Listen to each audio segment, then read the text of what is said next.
Now, one more clue for us here is on the Beatles compilation album Yesterday and Today. It seems innocent from here, but if we turn it to the side, it looks like Paul is in a coffin. Yeah, that's pretty convincing.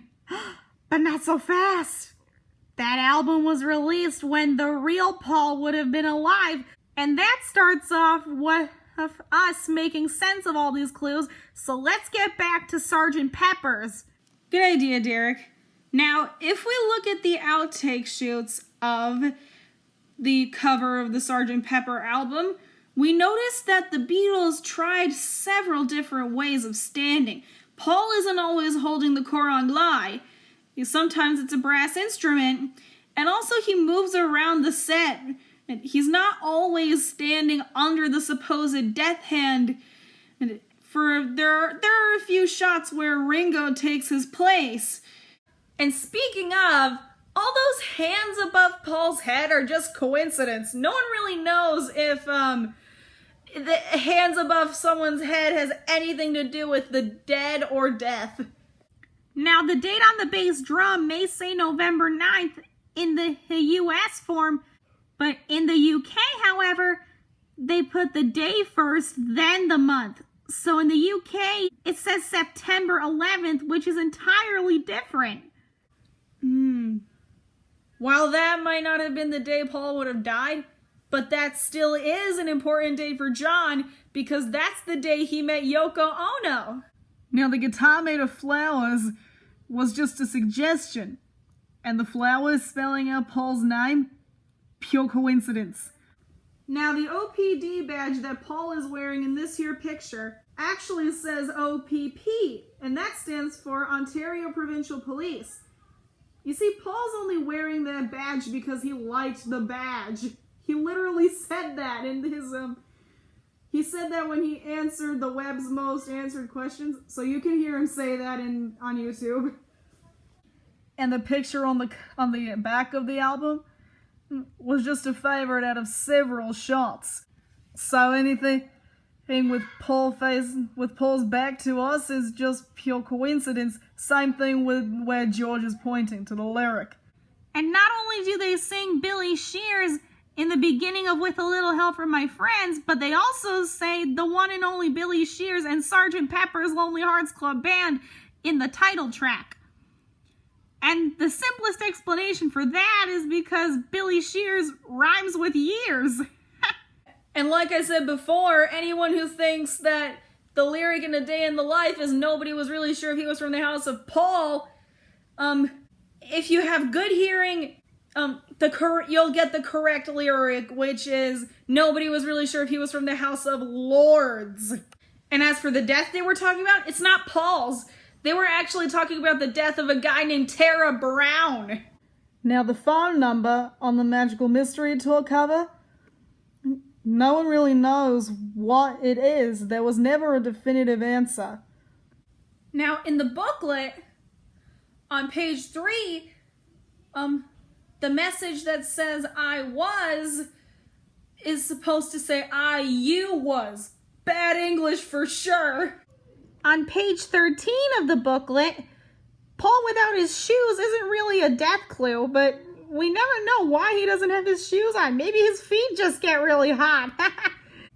And Paul's shoes having blood stains on them, that's just a reflection of the bass drum, the red bass drum. And the fact that they're right above page number 13 is just a coincidence once again. And Paul being the only one to wear a black corsage is just because they ran out of red ones. That's simple. Now, that little Shakespeare recording at the end of I Am the Walrus, again, coincidence. They literally turned on the radio while recording the song, and it just happened to record that scene. And as for the backwards chanting, Paul is dead, haha, it's not very explainable. It's probably just a thing. But wait, what about John saying I buried Paul at the end of Strawberry Fields? Well, if you watch the anthology series and you listen to them recording the song, You can literally hear John say, cranberry sauce. However, other theorists thought that he was saying, I'm very bored. It is what it is, you know? Now going back to the cover of the Magical Mystery Tour, if you watch the Magical Mystery Tour movie, it'll become very clear that the walrus was actually John and not Paul. So John was the only beetle on the cover wearing black. Levi's right.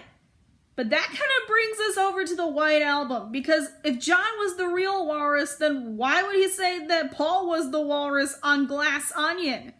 Well, if you read the articles, it'll say that John wrote the walrus's Paul line as a joke because he felt guilty for choosing Yoko Ono over Paul, because he was feeling like bros before something I shouldn't say.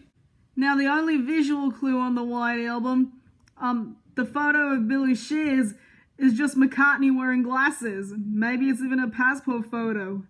Right. And at the end of I'm So Tired, John isn't actually saying Paul is dead, man, miss him. But when you play it forward, he's saying, Monsieur, Monsieur, how about another one? If you listen really closely, you will hear that. And at the beginning of Revolution 9, we get the eerie evidence of Turn Me On Dead Man when we play it in reverse. But when we play it forward, John is actually saying number 9 over and over.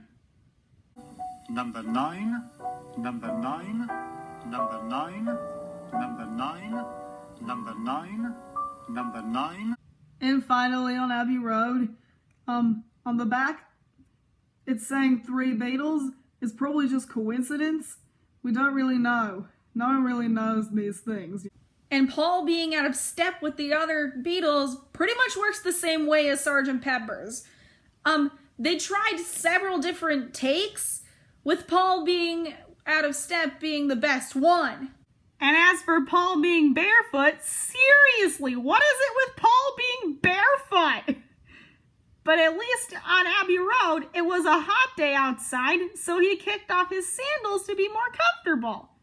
And finally, the white car that George is standing in front of, the license plate actually says 281if, which we don't really know why. But according to the artist of that cover, they wanted to move the car, but it was really hard because no one would let them move it, so the car stayed. So those are the clues we just made sense of. But what about the car crash Paul was in? Let's see. So Paul's Mini Cooper was involved in the crash at the time, but he wasn't in the car. Paul's car was being driven by a friend when Paul himself was in a train or something with Mick Jagger. And Paul did crash his moped in December of '65, but all he did was chip his left front tooth and scar his upper lip. So if you have good eyes and you watch this here interview from '68, you can vaguely see the scar on his lip. Yeah, so it becomes pretty clear that Paul is still alive and unharmed.